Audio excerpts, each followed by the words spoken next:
Hello everyone, welcome to class 2. Happy Tuesday. So today's class is going to focus on your first actual drawing assignment.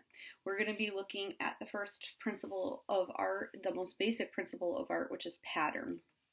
So this assignment is introducing you to one of the most basic principles of art, which is pattern. When creating patterns, we'll use multiple elements such as lines, shapes, colors, values, and textures, and in some cases forms as well.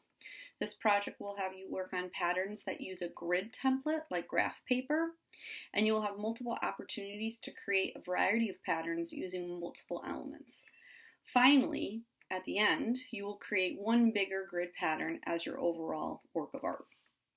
So if you click on the assignment, the PowerPoint, it's going to take you through, the first slide is going to introduce you to the definition of what pattern is, which is a planned or random repetition of elements, elements being the lines, shapes, textures, colors, values, spaces, and forms, which will help create rhythm and unity in a piece of art. So really, we're building on the elements to create a pattern, but then those elements will create an overall work of art.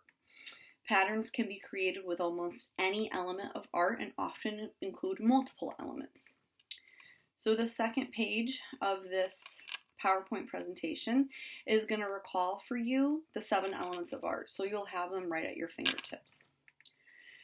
I'm then going to ask you 3 ways you can create a pattern. So within the last 2 slides, we looked at what makes up a pattern. So I want you to come up with 3 ways that you think you could make a pattern. Then moving forward, you're going to use the worksheet that's embedded within the PowerPoint to create your own pattern. So this is really a little bit of a rough draft. So here's the thing with these worksheets that are embedded within this PowerPoint presentation and going forward, all of the PowerPoint presentations. I've designed these Google Slides, this PowerPoint presentation, so that you can either work on it through a laptop computer or through your mobile phone device. Okay, so depending on what your comfort level is and depending on what you are accessible to, that will determine on how you are going to ultimately submit this work of art. So this again is a clickable worksheet. So it's smaller in this Google Slide presentation. You have the ability to capture just by clicking on the worksheet, right-clicking it, and you are able to copy it and either enlarge it in a different slide, because again, these are going to be your own slide presentations, and you're able to either take it and copy it to a Google Slide presentation or even a Word document, and you can print it out. If you can print it out, then you can work right on that worksheet. When you're done working on the worksheet, you're going to take a photo of that worksheet and then you're going to upload it to this slide presentation. If you do not have a printer and you are not able to print out this worksheet, that's okay. What you're going to do is you're going to get a blank piece of paper, any kind of paper that you have, and any pencil that you have or writing utensil, and you are going to enlarge the worksheet and you are going to fill in each section as if the worksheet is there for you. So in this first pattern worksheet, there's 4 sections. There's 3 smaller sections and then 1 larger section. On a piece of paper, you are going to have the 3 larger sections. You can kind of mimic it or draw it so they're rectangular in shape, and you can just fill in the patterns that you have when the work that you're going to do. When you're done, take a photo of it and then upload that photo. So you're either going to upload the actual worksheet itself, a photo of the actual worksheet itself if you have a printer. If you don't have a printer, you're going to recreate essentially the worksheet on a different piece of paper and upload that to the slide that's after it. Then as you go through, there are other ways in which you can use the grid design to make a pattern. So I'm going to have you again, if you could print out the worksheet, you're going to print it out. If you can't, you're going to recreate the worksheet on a piece of paper, fill in your patterns that way.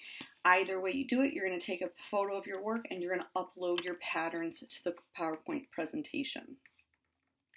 Finally, you're going to do one big grid pattern. That's going to be one final work of art.